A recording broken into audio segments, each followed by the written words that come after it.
আসসালামু আলাইকুম everyone, welcome back to my channel. আবারও হাজির হলাম গ্রাম বাংলার ঐতিহ্য খুবই মজার একটি নাড়ুর রেসিপি নিয়ে। এই নাড়ুগুলো এতটাই মজা যে একবার খেলে বারবার খেতে ইচ্ছা করে। খুবই অল্প উপকরণও কিন্তু এই নাড়ুগুলো বানিয়ে ফেলা যায়।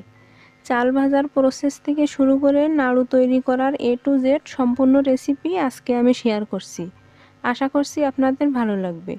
চলুন তাহলে দেখে নেওয়া যাক কিভাবে তৈরি করতে হবে।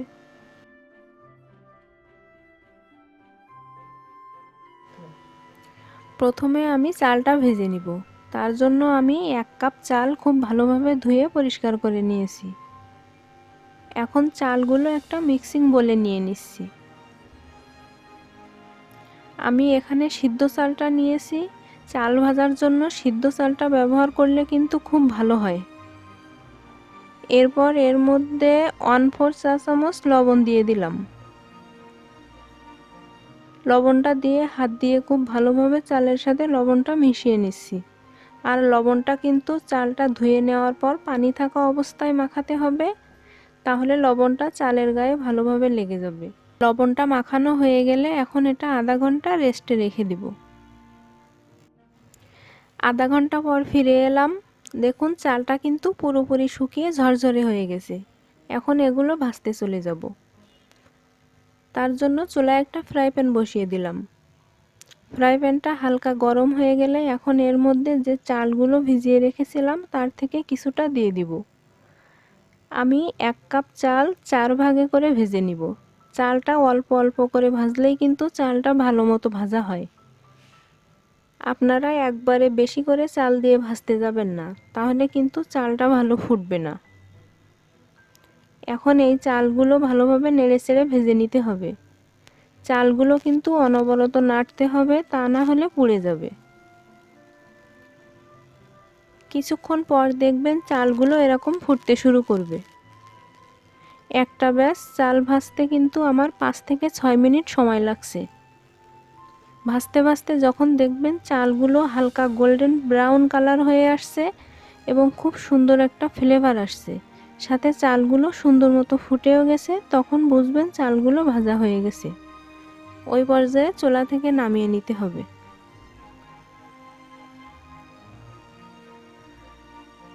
আর এই একইভাবে আমি সবগুলো চাল ভেজে নিব।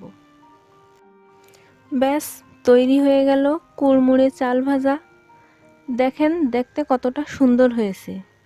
আর এই চাল ভাজাগুলো কিন্তু আপনারা 1 মাসের জন্য যে কোনো এয়ারটাইট বক্সে সংরক্ষণ করে রাখতে পারেন। এখন এগুলো দিয়ে আমি নাড়ু তৈরি করে নিব। তার জন্য ভাজা চালগুলো ব্লেন্ডারে ব্লেন্ড করে নিতে হবে।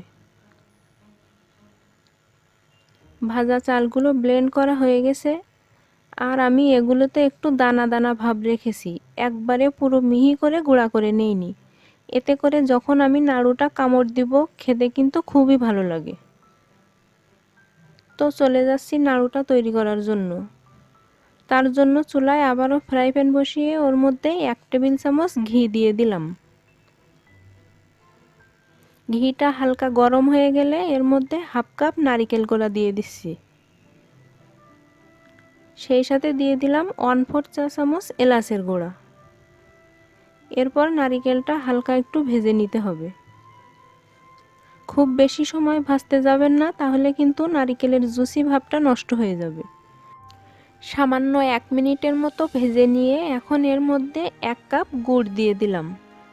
আপনারা চাইলে কিন্তু চিনি দিয়েও এই নাড়ুটা তৈরি করতে পারবেন, কিন্তু চিনি দিয়ে করতে গেলে কিন্তু সেক্ষেত্রে চিনিটা দিয়ে প্রথমে ক্যারামেল তৈরি করে নেবেন, তাহলে কালারটা খুব সুন্দর আসবে। এবার নারকেল আর গুড়টা খুব ভালোভাবে মিশিয়ে নিতে হবে। সামান্য 1-2 মিনিট জাল করে নিয়ে এখন এর মধ্যে দিয়ে দিচ্ছি 1/2 কাপ গুঁড়া দুধ। এই গুঁড়া দুধটা দেওয়ার ফলে কিন্তু নাড়ুগুলোর টেস্ট অনেক গুণ বেড়ে যায়, তাই চেষ্টা করবেন এখানে অবশ্যই গুঁড়া দুধটা ব্যবহার করার। এখন গুড়, নারকেল আর গুঁড়া দুধটা খুব ভালোভাবে মিশিয়ে নিচ্ছি। এখন এর মধ্যে সেই চাল ভাজার গুঁড়াগুলো দিয়ে দিতে হবে, তবে আমি একবারে সবগুলো দিব না, অল্প অল্প করে মিশিয়ে নিব আর অল্প অল্প করে অ্যাড করব। আর এ সময় চুলার আঁচটা কিন্তু লোতে থাকবে। নেড়ে চেড়ে খুব ভালোভাবে মিশিয়ে নিতে হবে। একবার মেশানো হয়ে গেলে তারপর বাকিগুলো আবারও দিয়ে দিব। আর এই নাড়ুটা কিন্তু গ্রাম বাংলার একটা ঐতিহ্য, তবে এটা এখন বিলুপ্তপ্রায়। আর এই নাড়ুটা খেতে কিন্তু অসম্ভব মজার হয়। যারা কখনো খাননি তারা একবার হলেও বাসায় ট্রাই করে দেখবেন। আর এটা খুব ভালোভাবে নেড়েচেড়ে মিশিয়ে নিতে হবে, যাতে ভিতরে কোথাও চালের গুঁড়াটা শুকনা না থেকে যায়।